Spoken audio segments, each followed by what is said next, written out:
అప్పుల బాధలు వెంటాడుతున్నాయా? అయితే 6 JVR వారి జాతిరత్నాలు ధరించండి. నా మీద హత్యాయత్నం జరిగింది. టిప్పర్‌తో గుద్ది నన్ను చంపబోయారని ఆ మాజీ ఎమ్మెల్యే నెత్తి నోరు మొత్తుకుంటున్నా అవతలి వాళ్ళకి ఎందుకు కామెడీ అయిపోయింది? నడి రోడ్డు మీద చాప వేసి పడుతున్నా నిన్నెవడూ పట్టించుకోడన్న మాటలు ఎందుకు వినిపిస్తున్నాయి? ప్రత్యర్థుల సంగతి సరే, సొంత పార్టీలో సైతం ఆయనకు ఎందుకు సపోర్ట్ లేదు? జిల్లా మొత్తం మీద ఒంటరి అయ్యారంటున్న ఆ నేత ఎవరు? ఏంటి ఆ అటాకింగ్ స్టోరీ? నిజంగా టైం బ్యాడ్ అయితే తాడే పాము అవుతుంది. సైకిల్ కింద పడ్డా కాళ్ళు విరుగుతాయి. చిన్న విషయమైనా చుట్టేసి ఉక్కిరి బిక్కిరి చేస్తుంది. ప్రస్తుతం రాప్తాడు మాజీ ఎమ్మెల్యే తోపుదుర్తి ప్రకాష్ రెడ్డి విషయంలో ఇదే జరుగుతుంది. కొన్ని రోజులుగా జరుగుతున్న వరుస పరిణామాలన్నీ ఆయనకు నెగిటివ్గానే ఉన్నట్టు చెప్పుకుంటున్నారు చాలామంది. ఇటీవల ఒక యువకుడి ఆత్మహత్య కేసులో మాజీ ఎమ్మెల్యే సోదరుడు తోపుదుర్తి రాజశేఖర రెడ్డిని అరెస్ట్ చేశారు. అండ్ ఆ తర్వాత ఆయనకున్న గన్మెన్ను తీసేశారు. ఆయన ప్రయాణిస్తున్న వాహనాన్ని ఒక టిప్పర్ గుద్దబోయిందన్నది latest matter. So Ramagiri MPP ఎన్నిక విషయంలో ఆయన గ్రాఫ్ పెరిగిందంటూ మొన్నటిదాకా సోషల్ మీడియాలో బాగా ప్రచారం జరిగింది. అయితే ఇప్పుడు అదే రివర్స్లో ఉంది. అధికారంలో ఉన్నప్పుడు ఏం చేశావో గుర్తు చేసుకో అంటూ లిస్ట్ చదివి వినిపిస్తున్నారు టీడీపీ నాయకులు. ప్రొద్దుటూరులో ఒక ఫంక్షన్కు అటెండ్ అయ్యి తిరిగి వస్తుండగా సింగనమల దగ్గర ఒక టిప్పర్ తన కారును ఢీకొట్టబోయిందని చెప్తున్నారు ప్రకాష్ రెడ్డి.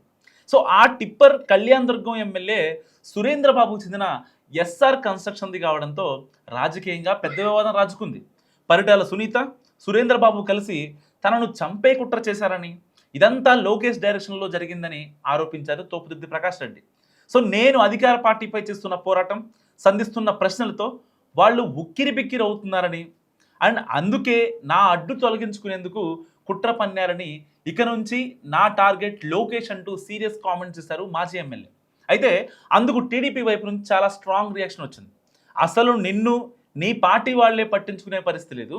నువ్వు నడి రోడ్డు మీద చాప వేసుకొని పడుకున్నా మాట్లాడించేవారు ఉండరు. అలాంటి నిన్ను చంపేందుకు మేం ప్లాన్ వేయడం అండ్ దానికి లోకేష్ డైరెక్షన్ చేయడమా? ఇదంతా కామెడీ కాకుంటే ఇంకేంటి? అలా చెప్పడానికైనా బుద్ధి ఉండాలంటూ కౌంటర్ ఇచ్చారు టీడీపీ నాయకులు. అసలు ఇంత జరుగుతుంటే నీ పార్టీ వాళ్ళు ఎవరైనా నీ కోసం వచ్చారా, కనీసం పరామర్శించారా అంటూ నిలదీశారు తెలుగు తమ్ముళ్ళు. సో వాళ్ళు ఎవరూ సపోర్ట్ రాబోరని, ఎందుకంటే నీ వ్యవహార శైలి ఇలా ఉందని కామెంట్ చేశారు టీడీపీ లీడర్స్.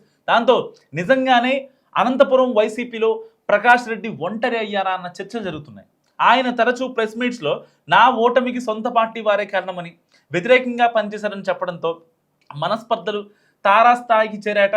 సో మా మధ్య విభేదాలు లేకపోతే 14 సీట్లు గెలిచి ఉండేవాళ్ళమని చెప్పడమే ఇందుకు నిదర్శనం అంటున్నారు చాలామంది. సో వాటన్నిటిని పక్కన పెట్టి కూడా ప్రకాష్ రెడ్డి సోదరుడు రాజారెడ్డి అరెస్ట్ సమయంలో అనంత వెంకటరామరెడ్డి, కేతిరెడ్డి మరికొందరు నేతలు సపోర్ట్ వస్తే అనుచరుల నుంచి నిరసన వ్యక్తమైంది. వైసీపీ నేతలకు వ్యతిరేకంగా తోపుదుర్తి అనుచరులు జనంలో నుంచే కామెంట్ చేశారు.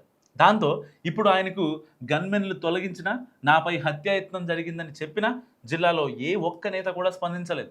దీన్ని బట్టి చూస్తుంటే ప్రకాష్ రెడ్డి జిల్లా పార్టీలో ఒంటరి అయినట్టే కనిపిస్తోందని అంటున్నారు చాలామంది.